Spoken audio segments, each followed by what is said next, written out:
आपण करणार आहोत कोबीच्या वड्या।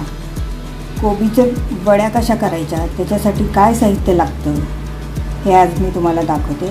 ह्या वड्या माझ्या पद्धतीने आहेत, मी जशा करते तशा आहेत। आवडल्या तर नक्की लाईक करा। त्याच्यासाठी आधी कृती बघून घेऊया आपण। त्याच्यासाठी मी ही अर्धी वाटी मूग डाळ मी भिजत ठेवली होती। चांगली 2 तास भिजवायची। मूग डाळ रात्रभर भिजवावी लागत नाही, मूग डाळ लगेच भिजते। ही अर्धी वाटी मूग डाळ साधारण एक अर्धा तास भिजवून घेतलेली, स्वच्छ धुवून भिजत ठेवायची आणि मग परत त्याच्यातलं पाणी काढून स्वच्छ धुवून घ्यायची। ही अशी अर्धी वाटी भिजवलेली मूग डाळ आहे। त्याच्यानंतर थोडीशी कोथिंबीर, थोडंसं मीठ, थोडंसं जिरं, साधारण अर्धा चमचा जिरं आहे। 8 ते 10 लसूण पाकळ्या, बघा 10 लसूण पाकळ्या आहेत आणि 8 मिरच्या आहेत। या कमी तिखट मिरच्या आहेत। तुम्हाला जितकं तुमच्या घरात तिखट आवडत असेल तेवढा तुमच्या घरातल्यांच्या चवीनुसार तुम्ही तिखट घाला। आणि हा चिरून घेतलेला कोबी आहे। आता आपण काय करणार आहोत, पहिल्यांदा ही मूग डाळ, ही मिरच्या, लसूण, जिरं, मीठ आणि कोथिंबीर हे सगळं वाटून घेणार आहोत मिक्सरमध्ये। आणि मग त्याच्यानंतर कोबीसुद्धा हलकासा वाटून घेणार आहोत। खूप नाही बारीक करायचा, थोडासा बारीक करायचा। ते कसं करायचं ते मी तुम्हाला वाटते आणि मग दाखवते। बघा आपलं मिश्रण वाटून झालंय, कसं झालंय ते बघा। असंच व्हायला पाहिजे, थोडीशी डाळ राहायला पाहिजे मध्ये मध्ये, ती दाताखाली आल्यावर छान लागते। तर आता हे सगळं काढूयात आपण एका बाउलमध्ये आणि कोबी वाटून घेऊयात। कोबी पण असाच वाटायचा आहे, थोडासा असा त्याची क्रंचीनेस तो राहिला पाहिजे। तर मी दाखवते कोबी वाटून सुद्धा। हे बघा असा कोबी पण आता आपला वाटून झालेला आहे, बघू शकता। आपला कोबी पण छान वाटला आहे। असाच वाटायचा, दरदरा म्हणतो ना हिंदीमध्ये, तसं त्याचं ते टेक्स्चर राहिलं पाहिजे कोबीचं, एकदम पेस्ट नाही करायची आणि पाणी बिलकुल नाही घालायचं। आपण कोबी धुवून घेतला तर त्याचा जो ओलसरपणा असतो त्याच्यामध्येच कोबी वाटून घ्यायचा मिक्सरमध्ये। थोडा वाटायचा मग हलवायचं, थोडा वाटायचा मग हलवायचं, असं करत असा कोबी सगळा वाटून घ्यायचा जास्त। आणि मुगाची डाळसुद्धा जी आपण वाटली, ही बघा, ही जी मुगाची डाळ आपण वाटली ही सुद्धा, ह्याच्यात सुद्धा मी पाणी न घालता वाटली। मुगाची डाळ पण आपण धुवून भिजत ठेवली होती, त्याच्यामुळे त्याचा जो ओलसरपणा होता, त्याच्यानंतर आपण त्याच्यात लसूण घातला, कोथिंबीर घातली आणि मिरच्या घातल्या, तर त्यांचा पण जो ओलसरपणा असतो त्यांच्या अंगच्या पाण्यामध्येच आपण ते वाटून घेतलेलं आहे। आता आपण हे सगळं मिक्स करणार आहोत। त्याच्यासाठी आपण सगळं मिक्स करून घ्यायचं। 1 चमचा ही हळद आहे, अजून थोडी घातली तरी चालणार आहे हळद, कारण आपलं प्रमाण जास्त आहे। बघा अजून थोडी हळद मी घालते, अगदी थोडीशी, बस, जास्त पण नाही घालायची हळद, मग तिचा कडवटपणा येतो। आणि मीठ घालायचं, थोडं घालायचं, अंदाजे घालायचं मीठ, कारण आपण आधी घातलेलं आहे। थोडंसं घालायचं, अर्धा चमचा मीठ मी घातलं। मी नंतर चव घेऊन कमी वाटलं तर अजून ॲड करणार। ह्याच्यामध्ये आपण बेसन नाही घालणार आहोत, तांदळाचं पीठ नाही घालणार आहोत, कॉर्नफ्लॉवर, मैदा काही नाही घालणार आहोत। हे सगळं मिक्स करून घ्यायचं, हातानेच मिक्स करायचं। बघा तुम्ही, ओलसरपणा आहे व्यवस्थित, काहीच गरज लागत नाही पाण्याची किंवा ह्याची। ह्याच्यात ब्रेड क्रम्स सुद्धा नाही घालायचेत आपण।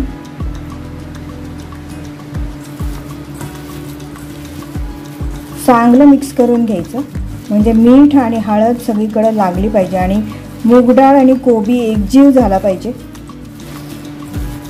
आणि मग ह्याचे असे ना, बघा हातावरच गोळा करून दाखवते मी तुम्हाला। असे लांबट गोळे करायचे, असे लांबट गोळे करायचे। मी तुम्हाला दाखवते अजून करून। सगळे गोळे झाले की मी तुम्हाला दाखवते। बघा असे आपले गोळे तयार झाले, तसे लांबट गोळे करून घ्यायचे।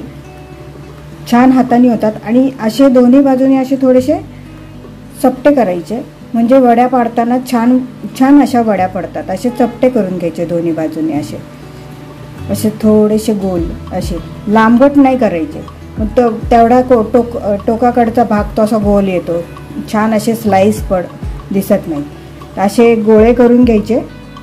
आणि हे गोळे आपण आता कुकरच्या भांड्यामध्ये, या भांड्याला असं तेल लावून घेणार आहे मी. बघा तुम्हाला दाखवते. त्याच्यात मी तेल टाकले थोडंसं, तुम्हाला दिसत असेल. असं हाताने पसरून घ्यायचं सगळीकडे तेल, असं कोपऱ्यामध्ये सगळीकडे पसरून घ्यायचं तेल. आणि थोडंसं साईडला पण लावायचं. त्याच्यामुळं काय होतं, साईडला जर चिकटली वडी ठेवताना वगैरे तर ती निघून येते पटकन. असं साईडला पण व्यवस्थित लावायचं, सगळीकडे असं व्यवस्थित तेल लावून घ्यायचं. आणि मग त्याच्यामध्ये अशा वड्या ठेवायच्या.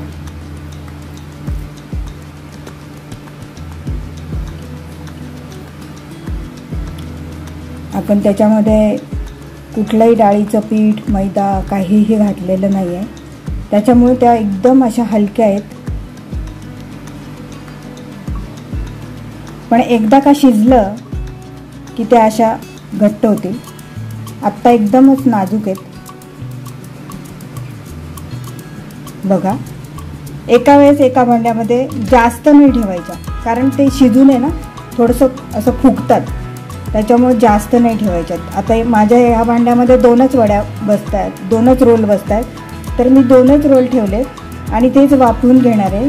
त्याच्यासाठी मी कुकरमध्ये गरम पाणी उकळत ठेवले. त्याच्यामध्ये मी हे भांडं कुकरचं ठेवणार आहे. आणि झाकण कुकरचं जे असतं त्याची शिट्टी काढून घ्यायची, झाकणाची शिट्टी काढून घ्यायची. आणि झाकण लावून वाफेवरती 2-3 चांगल्या दणदणीत वाफा आणायच्या. 10 मिनटं लागतील एवढी ही वडी शिजायला. कारण आपण मूग डाळ आणि कोबी काही शिजवून घेतलेली नाही, फक्त मूग डाळ भिजवलेली आहे. त्यामुळे थोडासा शिजण्यासाठी आपल्याला 10 मिनटं त्याला द्यावी लागते. हे शिजून झाल्यानंतर परत ज्या दुसऱ्या वड्या आहेत त्या शिजवून घेते. आणि मग झाल्यावरती मी तुम्हाला दाखवते आपल्या रोल कसे छान शिजलेत ते, आणि त्याच्या वड्या कशा करायच्या ते. बघा, आता हे उरलेले 2 जे वड्या रोल्स आहेत ते मी ह्या ताटलीमध्ये, जाळी आहे बघा या ताटलीला, ह्या ताटलीमध्ये आणि अशा कुकरमध्ये अशी खाली हे ठेवायची, स्टँड ठेवायचा आणि पाणी टाकायचं आणि असं उकळू द्यायचं पाणी. आणि मग ते ताटली त्याच्यामध्ये मी ताटली ठेवणार आहे. त्यामुळे मी पाणी त्या स्टँडच्या थोडंसं खाली घेतले, कारण मग ते ताटलीला लागणार नाही. तर असं ताटलीला न लागेल असं पाणी तुम्ही कढईमध्ये जर उकडवणार असणार रोल तर ठेवा, म्हणजे मग तुमची ताटली, चाळणी त्याला पाणी न लागणार नाही आणि खालून रोल ओला होणार नाही. आता आपण ह्याच्यामध्ये ते रोल ताटलीत ठेवून देऊया. झाले की मग हे पण 10 मिनटं 15 मिनटं उकडून घ्यायचे आणि झाकण ठेवून उकडून घ्यायचे. मग दाखवते तुम्हाला. हे बघा, अशी ताटली आणि रोल ठेवायचा ताटलीवरती आणि मग हे असं झाकण लावून ठेवायचं. हे असं झाकण ज्याला आउटलेट असतो, वाफ बाहेर पडायला लागले, कारण ह्याच्यातनं बघा वाफ यायला लागली बाहेर, दिसत असेल तुम्हाला बघा. तर अशी वाफ जाते आणि पाणी जे साचतं ते त्या रोलवर पडत नाही. तर आपण हे सुद्धा 10 ते 15 मिनटं शिजवून घेणार आहोत. मग झालं की मी तुम्हाला दाखवते. आणि शिजवताना एकदा पाणी गरम झालं की थोडा मीडियम हायवर ठेवायचा गॅस नेहमी. बघा, आपल्या वड्या शिजल्यात. मी म्हटलं होतं ना, जेव्हा वड्या उकडतात वाफवल्यावर तेव्हा त्या जाड होतात, थोड्या अजून फुलतात. तशा बघा फुललेल्या आहेत, छान झाल्यात वड्या आपल्या. आणि ह्या गरम असताना ना थोड्याशा चिकटतात हाताला वगैरे किंवा सुरीला कापताना. तर गरम कधीही याला हलवायचं नाही किंवा बाहेरही काढायचा प्रयत्न करायचा नाही. गार होऊ द्यायचं. पूर्ण थंड झाल्यानंतर मग ह्याच्या वड्या पाडायच्या. तर त्या पण मी तुम्हाला दाखवते कशा पाडायच्या ते. पहा, आपल्या वड्या छान झाल्यात आणि गारही झाल्यात, पूर्ण गार झालेल्या आहेत. हे पण बघू शकता तुम्ही, पूर्ण गार झालेले आहेत आणि कडक झालेले आहेत, कुठेही दबल्या जात नाही आहेत. आता ह्या आहे ना नुसत्या अशा केल्या की हे बघा निघतं पूर्ण. हे बघा तुम्हाला दाखवते. जर नाही निघाली तर अशी सुरी घालायची. मी एका हाताने दाखवते करून तुम्हाला.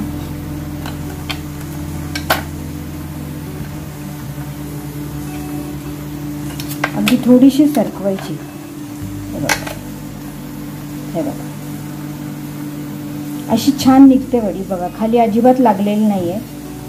बघा हे सुद्धा असंच नुसतं असं सरकवलं, तेल व्यवस्थित लावलं असेल ना खाली, हे बघा अजिबात खाली चिकटलेलं नाही आहे. अगदी व्यवस्थित निघते वडी.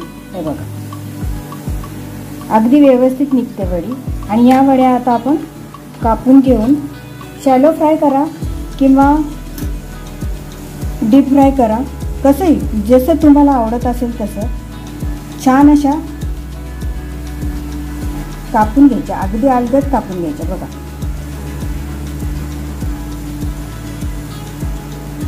क्लीन करून घ्यायची सुरी प्रत्येक वेळेस, म्हणजे मग वडी छान कापली जाते. अशी दाबायची, अलगद दाबायची. बघा छान आपल्या वड्या तयार होतात. आणि वडी ना पातळ नाही कापायची कधी पण. मग ती फ्राय करताना शॅलो फ्राय करा, डीप फ्राय करा, ती ना तुटते. बघा अगदी अलगद कापायची, अलगद कापली जाते. बघा आपण याच्यामध्ये कुठेही बेसन पीठ घातलेलं नाही आहे, आपण याच्यात मैदा घातलेला नाही आहे, कॉर्नफ्लॉवर घातलेलं नाही आहे. बाइंडिंग हे मुगाच्या डाळीचंच आहे. बघा किती छान झाल्यात वड्या आपल्या, तुम्ही बघू शकता. आणि आपण वाफवून घेतल्यात त्यामुळे कच्चा राहण्याचा प्रश्नच येत नाही. आणि आपण शॅलो फ्राय करायच्या, त्या पण मी तुम्हाला दाखवते शॅलो फ्राय कशा करायच्या. बघा आपले 4 रोल होते, 2 छोटे आणि 2 मोठे. त्याच्या एवढ्या वड्या झाल्यात, तुम्ही बघू शकता. ताट भरून वड्या झाल्यात.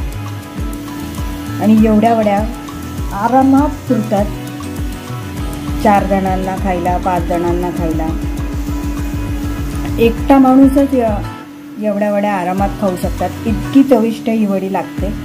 आता आपण तेलामध्ये या वड्या फ्राय कशा करायच्या ते मी तुम्हाला दाखवणार आहे. तेल गरम झाले आणि गॅस मी एकदम लो, मीडियमपेक्षा थोडासा कमी घेणार आहे. आणि लो पण नाही ठेवायचा आणि मीडियम पण नाही, त्याच्यामध्ये ठेवायचा. आणि हलक्या फ्राय करून घेणार आहे. बघा आपण दाखवते तुम्हाला. बघा जितक्या वड्या तुम्हाला एका वेळेस फ्राय करता येतील, जमतील तेवढाच टाका, जास्त टाकू नका. आणि सेट होऊ द्या एक अर्धा मिनिट. लगेच हलवायची घाई करू नका. इतकी जागा ठेवा की तुम्हाला वड्या उलटता येतील. खूप वड्या एकदम टाकल्या की तुम्हाला वड्या उलटता नाही येणार. लगेच शॅलो फ्राय होते, जास्त वेळ नाही लागत.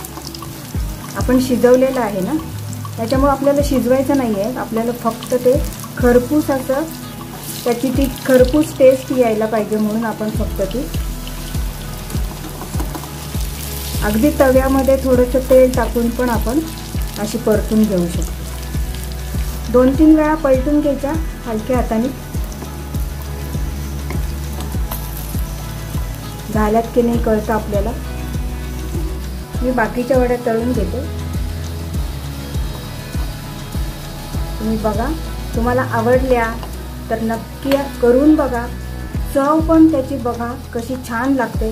कारण आपण त्याच्यामध्ये हिरवी मिरची, लसणाची चटणी घातलेली आहे. म्हणजे लसूण एकत्रच वाटून घेतलं आहे मुगाच्या डाळीबरोबर. त्यामुळे त्याची टेस्ट खूप छान लागते. बघा खूप छान झाल्यात आपल्या खरपूस अशा सगळ्या वड्या तळून घ्यायच्या. आवडला तर नक्की लाईक करा. थँक्यू.